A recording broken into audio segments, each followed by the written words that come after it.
The big game is this weekend, and if you've been invited to a party, you might be worried about blowing all that healthful eating that you've been doing this month of January.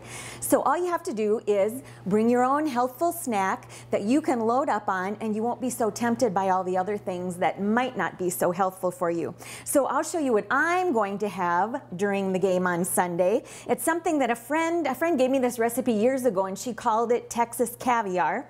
I'm not sure why it got that name, and I've just kind of adapted it over the years, and you can do the same thing, customize it to your own taste. I'm going to start by just putting a little bit of olive oil in my large mixing bowl, and I'm going to put a splash of red wine vinegar right into the olive oil, along with a little bit of honey, just to sweeten it up a little bit, to cut that tartness from the vinegar. We want a little bit sweet, a little bit tart. I'm also going to add a little minced garlic and a little minced jalapeno. Now you can do it to your own level of heat that you can take. Then I'm just going to mix that up, and then I'll start adding my ingredients to the bowl that make it Texas Caviar, I guess. The first thing, 2 cans of black-eyed peas that have been rinsed and drained.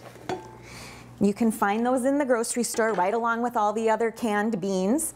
And I've chopped up some green pepper and some red pepper and some red onion. Now when you're chopping this, and if you know that you're going to be using this as kind of like a salsa, scooping it up with chips, keep that in mind when you're chopping your vegetables, because you probably want them to be small enough so that they'll stay on the chip. So let's just get this mixed up a little bit. Sometimes I add mangoes if they're in the grocery stores. They happen to be on sale today, so I picked up some mango. And when I get my mango ready, I stand it up. I cut off each of the cheeks of the mango, leaving the thin woody pit right in the middle.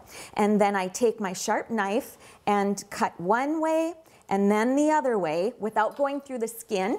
And then just turn it inside out like that, and you can slice it right off with your paring knife. And then you'll have some nice sweetness in there with this nice juicy mango. We're coming into a nice mango season, and you'll be able to find some really good ones in the store.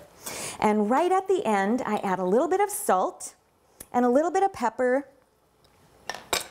and a squeeze of lime juice. And that really kind of kicks it up a little bit.